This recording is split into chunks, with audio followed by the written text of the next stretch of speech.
أعوذ بالله من الشيطان الرجيم. سورة الكهف مكية. بسم الله الرحمن الرحيم.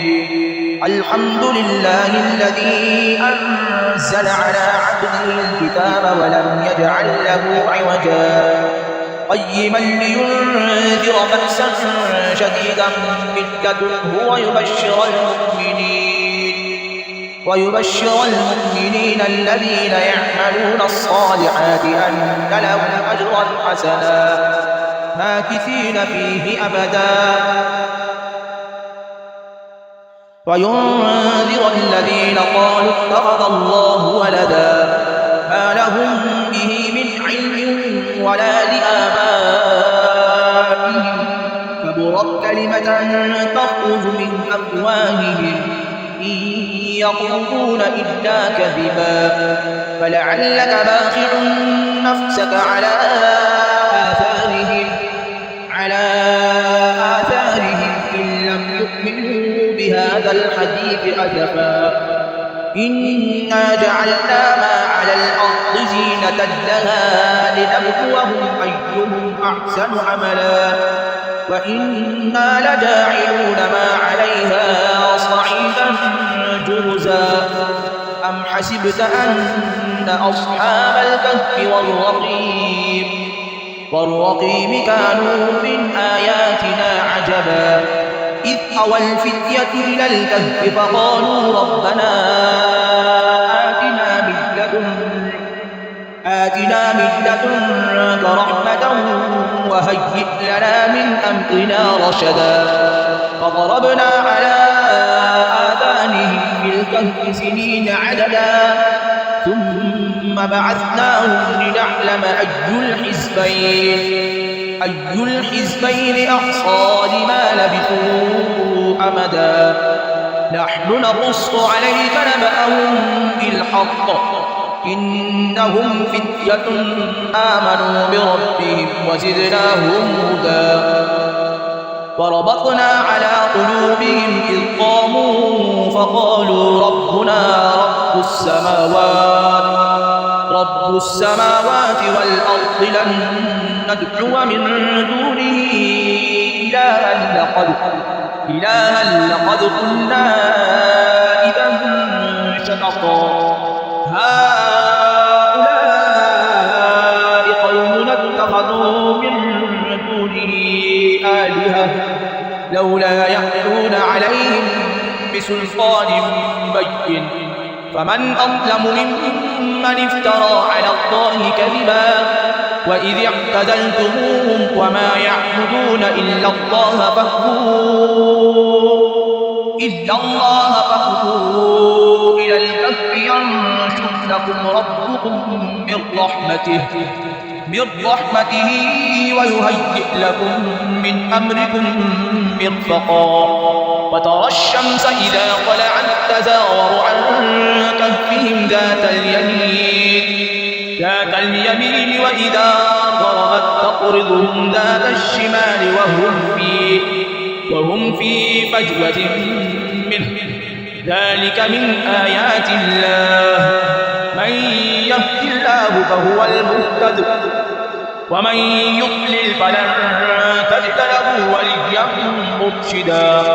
وتحسبهم أيقاظا وهم رقود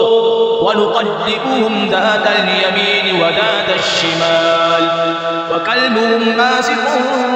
ذراعيه بالوصيد لو اطلعت عليهم لوليت منهم فرارا ولملئت منهم رعبا وكذلك بعثناهم ليتساءلوا بينهم قال قائل منهم كم لبثتم قالوا لبثنا يوما أو بعض يوم قالوا ربكم أعلم بما لبثتم فابعثوا أحدكم بورقكم هذه إلى المدينة فلينظر أيها أزكى طعاما فليأتكم برزق منه وليتلطف ولا يشعرن بكم أحدا إنهم إن يظهروا عليكم يرجموكم أو يعيدوكم في ملتهم ولن تفلحوا إذا أبدا وكذلك أعثرنا عليهم ليعلموا أن وعد الله حق وأن الساعة لا ريب فيها إذ يتنازعون بينهم أمرهم فقالوا بنوا عليهم بنيانا ربهم أعلم بهم قال الذين غلبوا على أمرهم لنتخذن عليهم مسجدا سيقولون ثلاثة رابعهم كلبهم ويقولون خمسة سادسهم كلبهم رجما بالغيب ويقولون سبعة وثامنهم كلبهم قل ربي أعلم بعدتهم ما يعلمهم إلا قليل فلا تمار فيهم إلا مراء ظاهرا ولا تستفت فيهم منهم أحدا ولا تقولن لشيء إني فاعل ذلك غدا إلا أن يشاء الله واذكر ربك إذا نسيت وقل عسى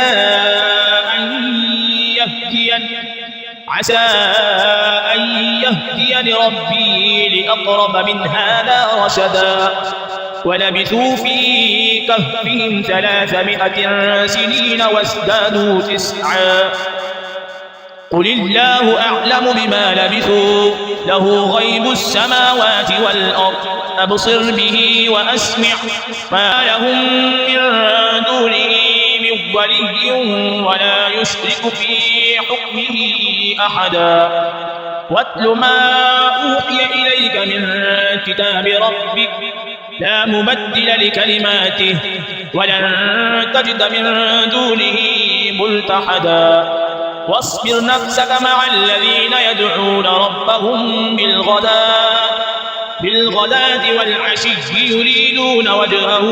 ولا تعد عيناك عنهم تريد زينة الحياة الدنيا ولا تطع من أغفلنا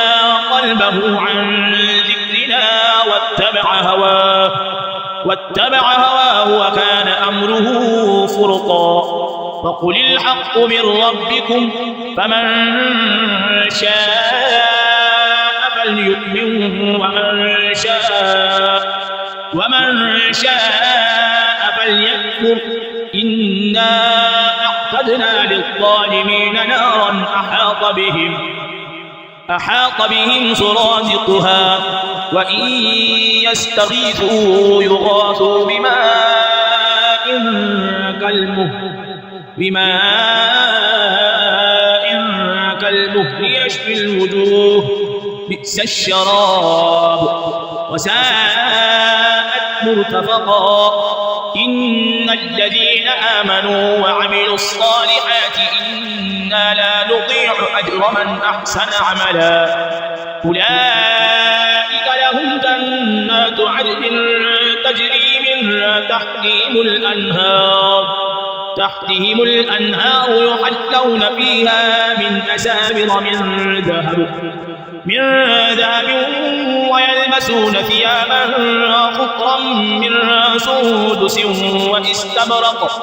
واستبرق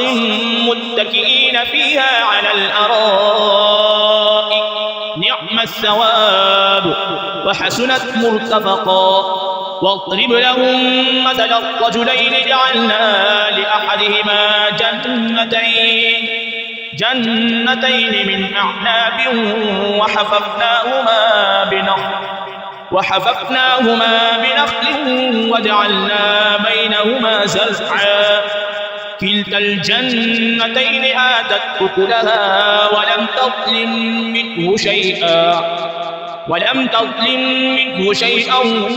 وفجرنا خلالهما نهرا وكان له ثمر فقال لصاحبه وهو يحاوره أنا أكثر منك مالا وأعز نفرا ودخل جنته وهو ظالم لنفسه قال ما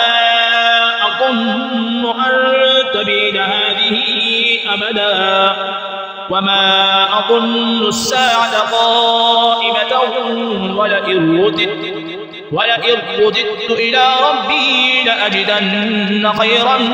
منها منقلبا قال له صاحبه وهو يحاوره أكفرت بالذي خلقك من تراب ثم من نطفة ثم سواك رجلا لكن هو الله ربي ولا أشرك بربي أحدا ولولا إذ دخلت جنتك قلت ما شاء الله لا قوة إلا بالله إن ترني أنا أقل منك مالا وولدا فعسى ربي أن يؤتيني خيرا من جنتك ويرسل عليها حسبانا من السماء فتصبح صعيدا زلقا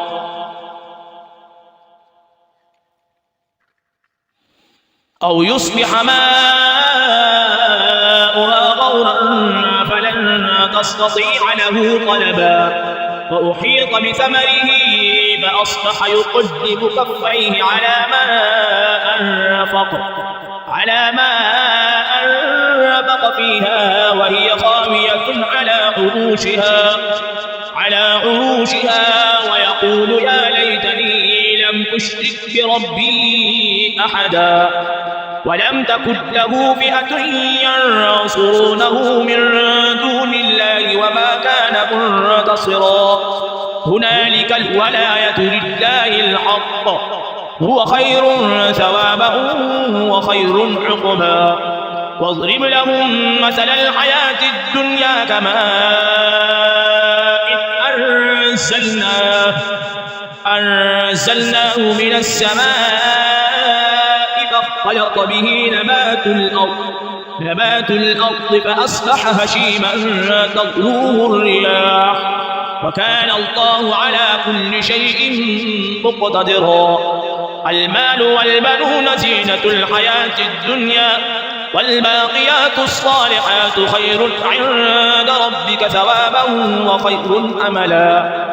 ويوم نسير الجبال وترى الأرض بارزة وحشرناهم فلم نغادر منهم أحدا وعرضوا على ربك صفا لقد جئتمونا كما خلقناكم أول مرة بل زعمتم أن لن نجعل لكم موعدا ووضع الكتاب فترى المجرمين مشفقين مما فيه ويقولون يا ويلتنا ما لهذا الكتاب لا يغادر صغيرة ولا كبيرة إلا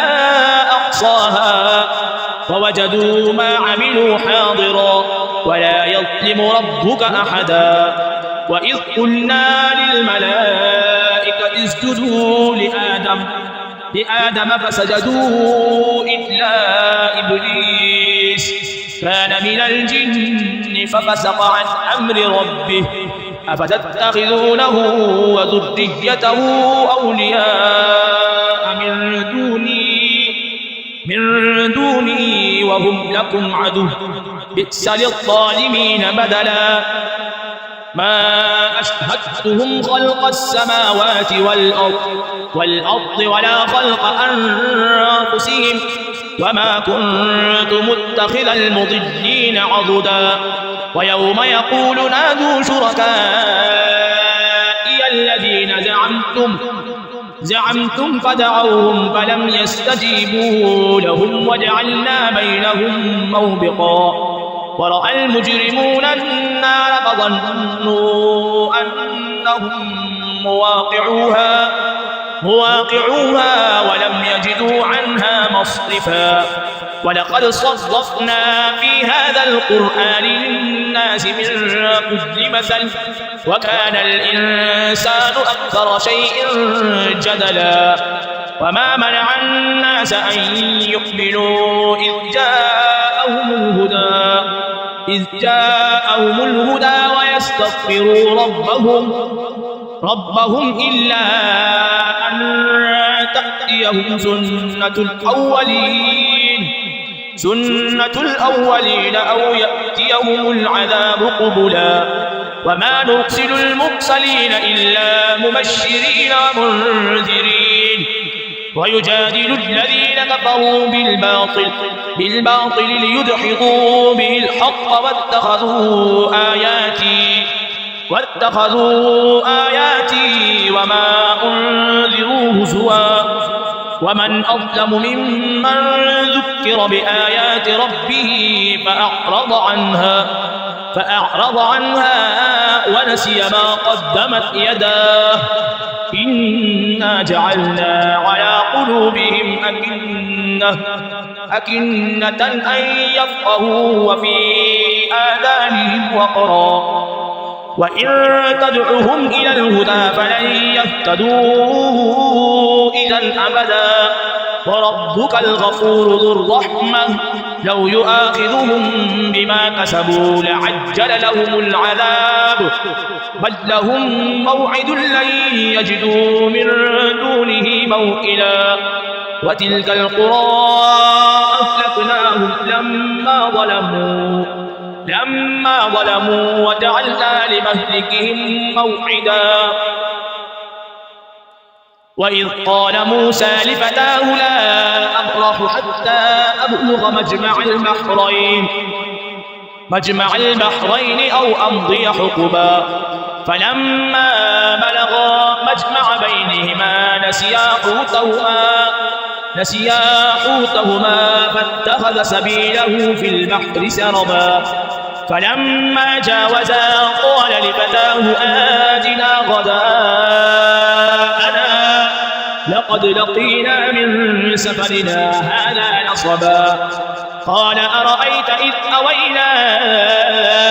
إلى الصخرة فإني نسيت الحوت وما أنسانيه إلا الشيطان أن أذكره واتخذ سبيله في البحر عجبا قال ذلك ما كنا نبغي فارتدا على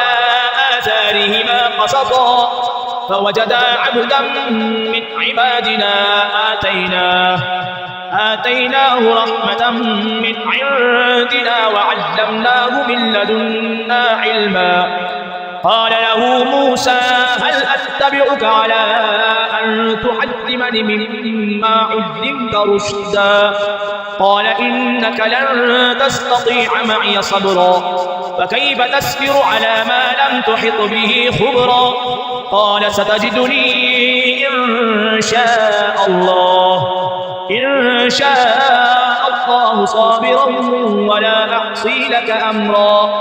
قال فإن اتبعتني فلا تسألني عن شيء حتى أحدث لك منه ذكرا فانطلقا حتى إذا ركبا في السفينة خرقها قال أخرقتها لتغرق أهلها لقد جئت شيئا إمرا قال ألم أقل إنك لن تستطيع معي صبرا قال لا تؤاخذني بما نسيت ولا ترهقني من أمري عسرا فانطلقا حتى إذا لقيا غلاما فقتله قال أقتلت نفسا زكية بغير نفس لقد جئت شيئا نكرا قال ألم أقل إنك لن تستطيع معي صبرا قال إن سألتك عن شيء بعدها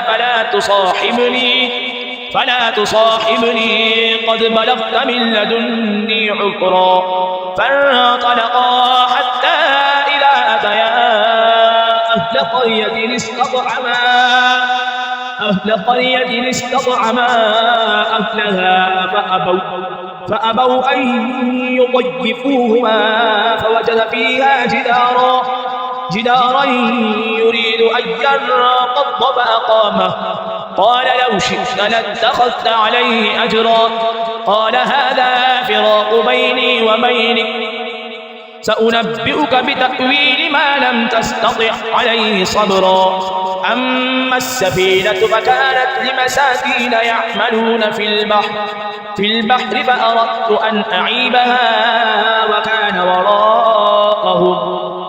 وكان وراءهم ملك يأخذ كل سفينة خصبا. وأما الغلام فكان أبواه مؤمنين فخشينا أن يرهقهما طغيانا وكفرا. فأردنا أن يبدلهما ربهما خيرا منه زكاة وأقرب رحما. وأما الجدار فكان لغلامين يتيمين في المدينة وكان تحته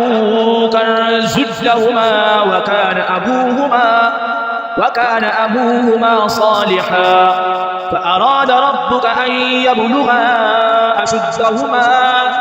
أشدهما ويستخرجا كنزهما رحمة من ربك